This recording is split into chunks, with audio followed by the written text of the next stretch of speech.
Oi, pessoal. Para entender tudo aquilo que está acontecendo no Brasil, que a gente vê todos os dias, tudo aquilo que está acontecendo no mundo, as categorias políticas usuais não são suficientes. A gente precisa de um enfoque que coloque em pauta o verdadeiro espaço da disputa política, da disputa pelo poder, que é, no fundo, a nossa mentalidade, o nosso pensamento, e entender, a partir disso, as novas estruturas de poder no Brasil e no mundo. Essa é a proposta da Academia Folha Política, onde eu ofereço o meu curso de Logopolítica e onde você encontra também toda uma série de outros materiais, como a Agenda 2030, que é um programa semanal de análise da atualidade, e várias outras iniciativas, algumas que já estão lá e outras que estão por vir. Por isso, nesses dias agora, eu queria te convidar para se inscrever, se tornar membro desse projeto, que é um projeto de construção de um conhecimento sobre a realidade do poder, como entender, como resistir a um poder avassalador que está tentando dominar a nossa própria maneira de viver e maneira de pensar. Então, você pode aproveitar agora, nesses dias de carnaval, a promoção da Academia Folha Política. Nessa promoção, você, com R$ 336, adquire a anuidade completa da Academia Folha Política, com todo esse conteúdo que eu mencionei, o curso de Logopolítica, Agenda 2030 e vários outros materiais, inclusive materiais que vão ser introduzidos ao longo desse ano. Tá? Então, para entrar nesse projeto com essas condições especiais, R$ 336 por ano, para ser membro dessa academia, basta clicar aqui na descrição, no link, e entrar nessa aventura de conhecimento e de transformação. Tá bom? Um abraço. E Putin, né, foi formado na KGB, nunca foi outra coisa, agente da KGB durante muito tempo, até o fim da União Soviética, e enfim, ele disse que saiu da KGB, mas continuou sendo, e obviamente a KGB não saiu dele. Depois ele voltou, foi presidente, né, foi diretor-geral, como que chama, da KGB, com um nome novo, que é FSB, na Rússia já pós-soviética, mas continuou com todos os hábitos, conexões, maneiras de atuar da KGB, né? E então, você vê pessoas pró-liberdade na Rússia de hoje. Uma delas é o Kasparov, que eu comentei aqui na última live, né? E dizendo assim, olha, não dá para acreditar, né? Quem viu todas as esperanças de democracia ali, no fim da União Soviética, você não consegue, se você viajasse no tempo e voltasse ali para aquelas pessoas com o conhecimento de hoje, falar, olha, no ano 2000 e tanto, o líder, presidente da Rússia, vai ser um ex-funcionário da KGB, ex-diretor da KGB, as pessoas não iam acreditar, né? Ou então iam falar que nem aquele programa, né, do Jô Soares, você não quer que eu volte, né? Ou você não quer que eu continue acreditando no futuro, porque as pessoas estavam ali realmente derrubando o regime da KGB, né? E esse regime voltou, né? É um regime neosoviético. E o que significa isso? Isso que a gente tem que ter presente, né? Não é essa questão só de espionagem, de colocar microfone, né? De infiltrar a gente, não. É programação mental, programação psicológica, programação cultural, tá certo? Bom, então, a entrevista do Putin ao Tucker Carlson, que é o, né, mais famoso jornalista de direita nos Estados Unidos, foi uma operação de KGB. Foi uma operação de KGB. Ela repete muita propaganda soviética, né? Mas ela foi uma operação para criar uma certa atitude por parte das pessoas no Ocidente. Claro, uma atitude simpática à Rússia, mas, sobretudo, uma atitude antipática às próprias instituições ainda mais ou menos democráticas ocidentais. Tá? Não vou comentar tudo aqui, a entrevista já está dublada ou legendada em português por aí, vocês podem ver. É uma entrevista longa, a meu ver, chatíssima, né? Pessoas falam, o Putin é inteligentíssimo, assim, ele é esperto, né? Mas né, fala o que ele está preparado para falar nessa experiência de guerra psicológica, digamos assim, né? De guerra de propaganda. Só outro aspecto aqui que eu vou comentar, na parte histórica, sobretudo, da entrevista, porque essa parte que foi muito comentada, só como ele conhece a história da Rússia, nenhum grande líder ocidental conhece assim a história do seu país ou a história do mundo. Claro, o Putin vai lá, começa no século IX com os vikings, né, que chegam ali no Vale dos Rios, vão descendo, né, pelos rios ali que saem do Báltico e chegam até o que hoje é a Ucrânia e fundam aquilo que será Kiev e tal. Bom, depois tem a conversão do batismo do Vladimir, que era um desses chefes descendentes dos vikings, tudo isso. Bom, então ele impressionou, depois ele vai falando.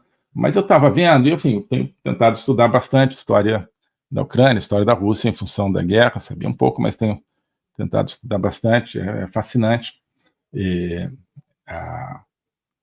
A Ucrânia como realmente digamos, era um espelho de toda a história europeia, do leste da Europa e em parte até do Oriente Médio, durante muito tempo, e até hoje ela é o grande espelho da história do mundo, né? É a grande miniatura, talvez, da história do mundo hoje.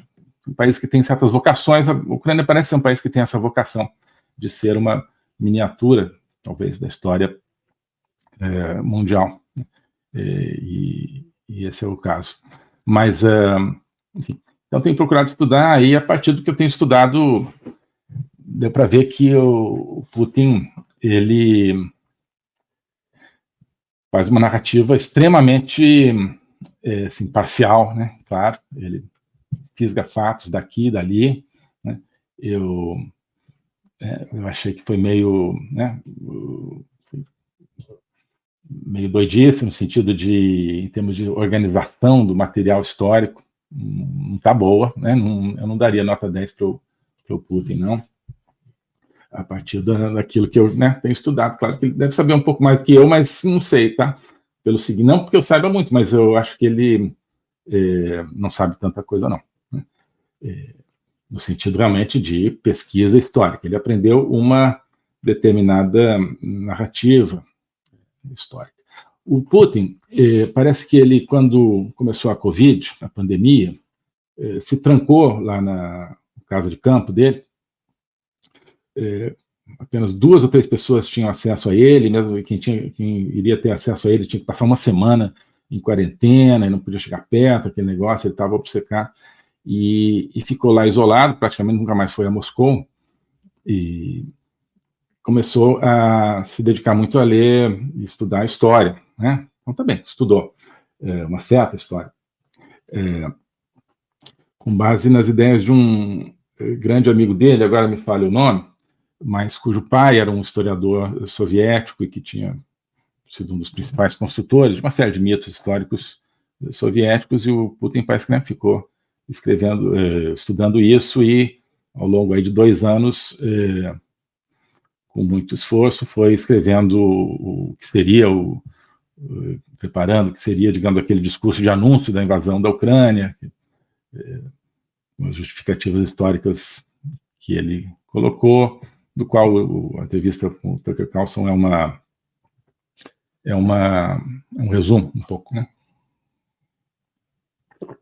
Mas, enfim, eu acho que não foi ao fundo das coisas. Tem uma obra de um historiador ucraniano, né? Essa não li porque são 10 volumes, deve ter cada um, sei lá, de 700 páginas, deve ser um livro de, portanto, umas 7.000 páginas, uma obra, que é começa com H, meu Deus, H-E-R, Hruvetsky, uma coisa assim, deixa eu já ver aqui peraí, já vou ver para vocês. o nome.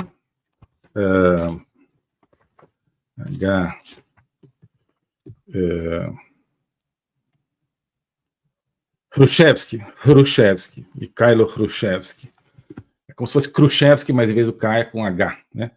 Hrushevsky é uma obra de referência da história da Ucrânia, e é uma obra que mostra, pelo que eu já li a respeito, né, que não é assim a Rússia não é a Ucrânia que deriva da Rússia, que é um pedaço da Rússia. Na verdade, é a Rússia que é uma parte da Ucrânia, né? Então, se fosse pela história, né, teria que ser a Ucrânia reivindicando as terras da Rússia como suas, que obviamente não é o caso, né? Mas, enfim, então, só para dizer assim, o Putin não é que ele saiba a história, ele sabe colocar determinados fatos históricos para embasar a sua tese, né? E isso não é história, né, do ponto de vista científico, isso é narrativo, né? Não é história do ponto de vista de... Bom, história você nunca vai saber tudo, obviamente, você tem milhões de maneiras de estudar a história, mas não é o que o Putin faz, né? O Putin, ele constrói aquela tese de que a Ucrânia, na verdade, não existe, que a Ucrânia é uma parte da Rússia, né? O que não parece ser o fato. Eu vou colocar aqui alguns exemplos de por que não é assim. Tem uma fase chave na história da Ucrânia, da relação da Ucrânia com a Rússia, que é o período ali, na metade do século XVII, né, a partir da revolta do Khmelnytsky. Qual é o primeiro nome do Khmelnytsky? Esqueci o primeiro nome desse grande referência da história ucraniana. Deixa eu já ver aqui. Então, quem está aí vendo pode me ajudar aqui, mas eu não quero deixar de falar o primeiro nome desse rapaz aí, que é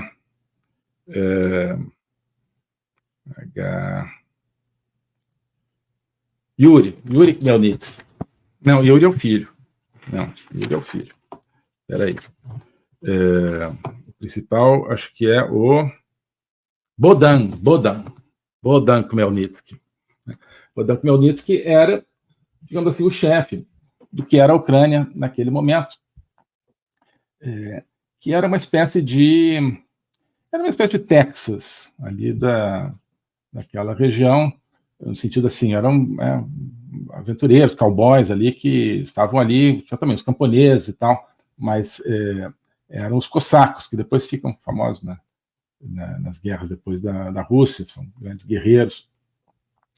Então, não era da Rússia aquele lugar, porque, né, a Rússia, né, nem existia, na verdade, naquele momento, numa forma reconhecida como Rússia. Tá? Esse é outro detalhe. Esse autor aqui, que é muito bom, é um jornalista, War and Punishment, né? A Guerra e Punição, Guerra e Castigo, né? Seria uma mistura de guerra e paz com crime e castigo.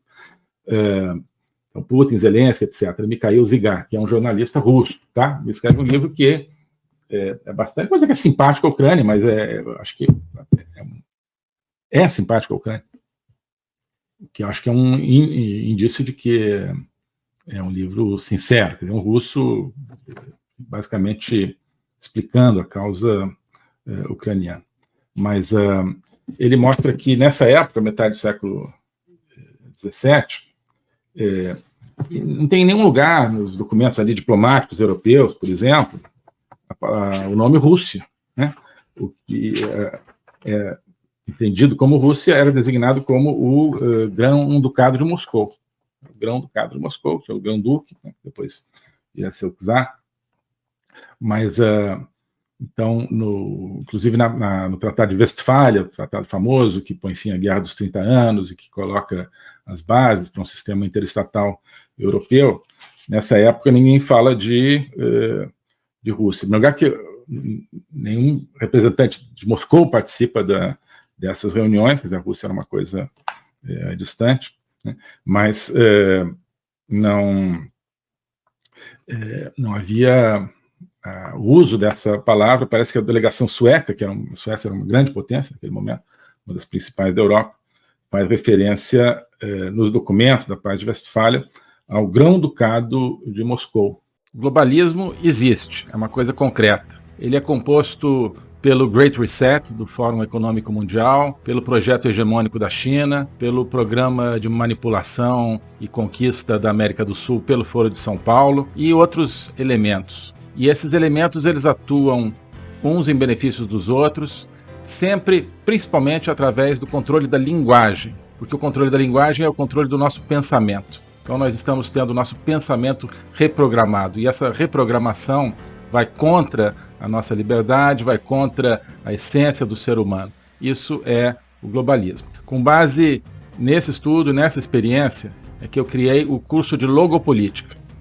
Toda semana eu dou aulas sobre geopolítica, literatura, filosofia, cultura de um modo geral, tudo isso em conjunto formando um espaço de conhecimento que eu denomino a logopolítica, para nós não apenas entendermos a ameaça do globalismo, mas podermos nos contrapor a ela. Se você quiser entrar nesse projeto de conhecer o globalismo e enfrentar o globalismo, clique aqui.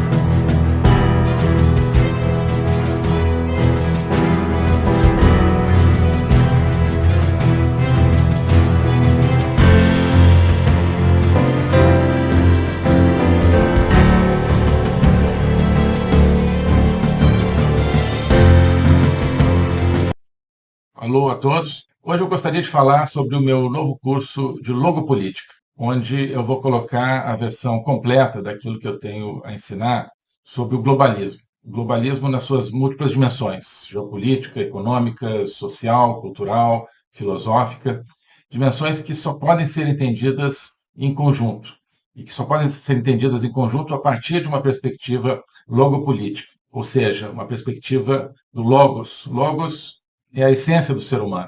É a racionalidade, mas é também a linguagem e a capacidade de se comunicar e de sentir a transcendência. E essa essência do ser humano está ameaçada e, por isso, a gente precisa entendê-la numa perspectiva logopolítica, portanto, política, ou seja, que tem a ver com a discussão do destino, com a luta pelo destino. Portanto, logopolítica diz respeito à luta e ao combate pelo futuro da humanidade, pela essência do ser humano, que está ameaçada justamente pelo globalismo. Ensinar isso, para mim, é uma missão que eu quero compartilhar com vocês. É uma aventura intelectual para a qual eu quero convidar vocês, uma aventura que é fundamental para que possamos participar da luta justamente por um mundo verdadeiro, por um mundo autêntico, por um mundo que preserve a essência do ser humano, um destino de uma humanidade livre, de uma humanidade aberta justamente ao logos e a toda a sua complexidade. Nesse curso você vai entender esses grandes combates, quais são as ideias que estão por trás daquilo que ameaça essa essência do ser humano, as grandes ideias que estão se confrontando, quais são as ideias que precisam ser mobilizadas justamente para a defesa, para a preservação dessa nossa essência. Portanto, é preciso entender as discussões filosóficas que não são puramente abstratas, que têm a ver, que têm efeitos diretos na nossa vida diária. Então, quando nós vemos os fenômenos da inflação, da guerra, da carestia, de várias carências no mundo de hoje, nós estamos diante, no fundo, de processos que têm a ver com as ideias. São as ideias por trás desses processos que determinam a sua problemática. Então, essa concepção de um ser humano sem essência, sem transcendência, que nós vemos hoje na nossa sociedade, essa concepção é que tem consequências dramáticas, inclusive na nossa vida material. Atrás dessa concepção existe um projeto de controle total, um projeto totalitário, de domínio. É por causa disso que nós assistimos hoje a fenômenos que nos parecem caóticos, que nos parecem desconectados, mas que vão acabando com a nossa liberdade, vão desestruturando a nossa sociedade, fazendo com que nós vivamos, mesmo dentro de países teoricamente democráticos, cada vez mais dentro de uma sociedade de controle. Então, nós hoje temos, você certamente tem dificuldade de entender o que está acontecendo no mundo. Isso é decorrente justamente de visões parciais, que eu vou procurar cobrir e conectar. Então, não adianta entender apenas economia, apenas conflitos militares ou apenas algumas questões sociais. É preciso entender as ideias que querem dominar o mundo e as ideias que precisam ser resgatadas para que nós preservemos a liberdade do mundo. Então é isso que eu quero oferecer a você nesse curso de Jogo Político. Nós vamos estudar o conceito, a evolução, a manifestação do globalismo, na história recente, sobretudo, mas ao longo de toda a história humana, as ideias atuais que conformam o globalismo, elas são muito antigas, assim como as ideias de defesa e preservação da essência do ser humano também são antigas. Então nós vamos lá atrás, nos gregos, nos pré-socráticos, Platão, Aristóteles, e vários outros autores ao longo da história, procurar entender tanto as ideias da defesa do logos, da defesa da essência do ser humano, quanto as ideias que hoje ameaçam tão fortemente e tão incisivamente a nossa liberdade